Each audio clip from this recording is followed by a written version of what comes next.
Bonjour à toutes et à tous et soyez les bienvenus sur GNG. Aujourd'hui, on va faire ensemble un cours en deux parties.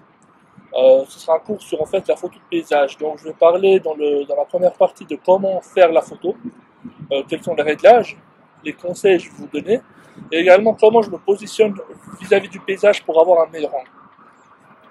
Ensuite, la deuxième partie va plutôt se passer en intérieur sur l'ordinateur où je vais vous expliquer en fait le traitement, d'accord, le tri et éventuellement, il y aura peut-être une troisième partie où, si vraiment il y a un gros traitement à faire, il y aura une troisième partie sur Photoshop plus précisément. On va essayer de rester assez simple, travailler en fait en majorité sur Lightroom et éventuellement ensuite de passer sur Photoshop.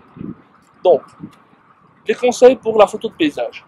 Le premier conseil que je vous donnerai, c'est d'utiliser un grand angle. Idéalement, il faudrait commencer à 16 mm et terminer à 35 voire 50 au grand maximum. Pourquoi? Puisqu'avec un 16 mm, vous allez embrasser un grand paysage, un large spectre, en fait, où vous allez voir beaucoup d'angles. Et à 35, c'est vraiment pour les scènes un petit peu qui sont plus intéressantes, un peu plus des scènes, rapprochées, mais des scènes qui racontent une histoire finalement. Donc moi, si je veux montrer un petit peu de photo au paysage classique, je prends un 16 mm, je monte jusqu'à 24 idéalement. Et si je veux vraiment montrer du détail, des choses un petit peu scène de vie, si on veut, je vais plutôt aller sur 35 mm. Ça, c'est le premier conseil. Le deuxième conseil, c'est d'essayer d'inclure le maximum de plans. Qu'est-ce que ça veut dire le maximum de plans? Faut éviter d'avoir en fait un paysage qui est plat, c'est-à-dire un paysage où il n'y a qu'un seul plan. Par exemple, une montagne. Où on voit que la crête, que le col, si on veut. On va essayer d'intégrer, par exemple, le sol, d'accord, un petit peu d'herbe en premier plan. En second plan, un lac ou quoi que ce soit. En troisième plan, un petit peu de paysage, de verdure si on arrive. Et en dernier plan, la chaîne montagneuse. Et encore le ciel, en tout dernier plan. Pourquoi? Parce que si on coupe un de ces plans, la photo va beaucoup moins bien se voir. Elle va être beaucoup moins agréable à l'œil.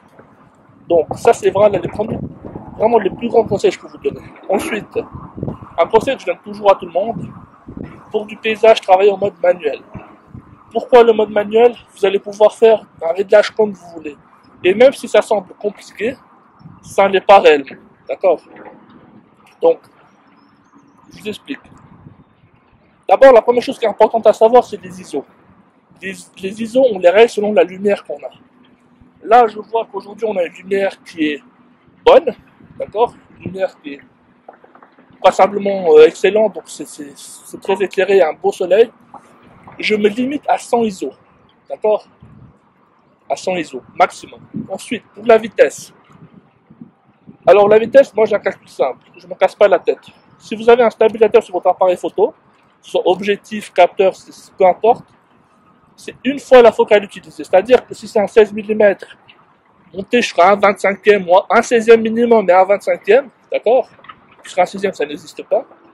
Si vous êtes à 24 mm, vous allez à un 25e, ou un 30e, à 50, un 50e ou un 60e, d'accord? Et ainsi de suite. Ça, c'est le principe de base, que ce soit APC, plein format, peu importe. Ensuite, l'ouverture. Eh bien, l'ouverture, la bonne ouverture qu'il faut avoir, c'est l'ouverture qui va vous permettre en fait d'avoir le maximum de détails dans le maximum de paysages. Moi, je me fixe une règle simple, c'est de se dire F10 minimum, ou F8 si vraiment je manque de lumière. Puisque comme je vous expliqué dans la vidéo précédente, plus vous allez fermer votre diaphragme, moins vous allez avoir de lumière qui rentre. Donc il faudra jouer avec ça. F8 minimum et F10, F12, F14 au grand maximum. Voilà. Donc, maintenant, pour faire un réglage optimal, comme je vous l'ai dit, il faudra venir ici sur la roulette mettre en mode M. Voilà. Ensuite, donc moi je vous montre sur le live view. Je vais m'approcher de mon collègue. Donc ici, vous voyez, j'ai tous les éléments, d'accord? Donc la vitesse, l'ouverture et l'ISO. Donc l'ISO, je la descends à 100. Voilà. L'ouverture, F10, comme je vous ai dit, j'essaie avec ça. Et la vitesse 1 160e. Et là, vous allez voir sur le live view, donc en fait, que votre paysage est globalement bien exposé, mais un peu trop surexposé. Et donc, au lieu de soit fermer, soit ouvrir, vous allez simplement monter la vitesse. Voilà. D'accord. Si vous voyez ici qu'il y a des parties sombres, c'est pas grave. Pourquoi? Puisque en fait, vous allez toujours pouvoir retoucher. Après, je vous montre comment faire avec les ombres. On va pouvoir retravailler cette partie-là qui est un peu trop bouchée. C'est mieux d'avoir des ombres qui sont un peu mieux exposées que des ombres qui sont bouchées. Mais là, c'est pas une grande zone, donc ça va bien pour la photo qu'on va faire. Et donc, le plus important, c'est de trouver en fait le cadrage. C'est de trouver le positionnement qu'on va avoir vis-à-vis du paysage pour avoir le meilleur cadrage possible. Et pour ce faire, on va simplement essayer de trouver le meilleur emplacement qu'on puisse avoir pour faire en fait la photo. Donc comme je vous ai dit, on va essayer de respecter la règle d'avoir plusieurs plans sur la photo. Alors, ici je vois que sur cette partie ici, j'ai le banc, l'arbre, et j'ai tout le paysage derrière. Donc on peut dire que c'est une bonne image en gros. Alors on va faire les tests. Là, vous voyez, pour intégrer un peu de vie, quand j'appelle un peu de vie, c'est intégrer un élément qui est intéressant, je suis monté à 24 mm. D'accord?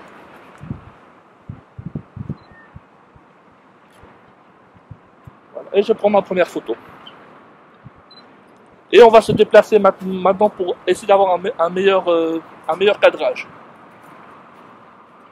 Alors maintenant, vous pouvez me suivre, on va essayer de faire un autre genre de photo. D'accord? Donc, ici, je vais essayer d'intégrer en fait un petit peu de sol. Donc vous voyez la larme ici reflète son ombre par terre, d'accord? Bon, je vais me dessus pour essayer d'intégrer le paysage. En photo de paysage, c'est très important de se mettre debout, assis, couché si on veut, pour essayer d'avoir le maximum de champ. Donc je me mets en bas.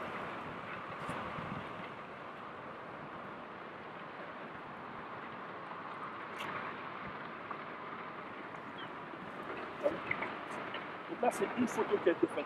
D'accord? Alors, vous allez voir donc ces photos qui vont apparaître en brut. Hein, vont apparaître ici, vous voyez un petit peu la photo brute de capteur. Et je continue à me balader dans l'espace pour essayer de trouver un meilleur angle. D'accord? Donc, on peut se dire, par exemple, vous voyez ici, j'ai un petit bout de branche qui traîne par terre. Et là, je sais d'instinct que du point où je suis, je sais d'instinct que du point où je suis, pour essayer d'avoir le maximum de chance, je vais mettre à 24 ou 35 mm. Donc je fais le test. Je me mets toujours en bas pour avoir le premier plan à mon niveau.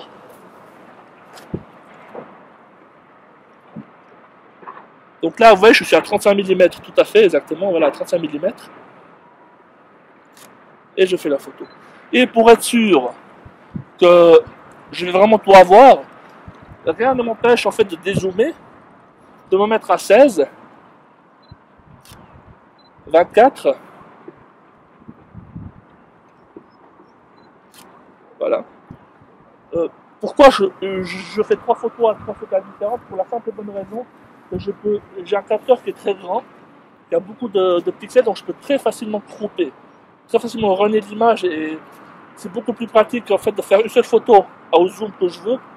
Et puis si elle n'est pas bonne, je me dis elle n'est pas bonne. Tandis que là, je peux toujours rattraper derrière en post-production. Donc, depuis avant, je n'ai pas bougé de mon réglage. Je suis à f10, 1/320e à ISO 100. Pourquoi? Puisque la lumière elle est globalement la même partout sur l'image. Donc je n'ai aucune différence. Alors j'ai pas besoin de toucher au réglage. Les gens qui disent travailler en manuel ça consiste à toujours refaire les réglages, c'est pas vrai. On reste globalement sur le même réglage après, à part un ou deux tours de molette, ça ne changera rien. Donc voilà. Alors, maintenant je vais essayer d'intégrer, si vous voyez au fond, je crois que c'est une salière, je ne connais pas du tout le nom, mais on va essayer d'intégrer cet élément dans le paysage, avec les montagnes en arrière-plan. Donc là, je me mets d'office à 50 mm, et c'est les rares cas où je vais me mettre à 50 mm.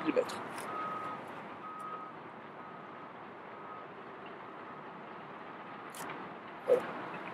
Et même si 50 mm ne me suffit peut-être pas, juste trop court, je peux soit prendre un téléobjectif, qui sera un petit peu de moins bonne qualité que le 30 standard que j'ai là, soit au post-traitement, comme tout à l'heure, je vais cropper sur la photo, pour l'avoir dans sa totalité. Voilà.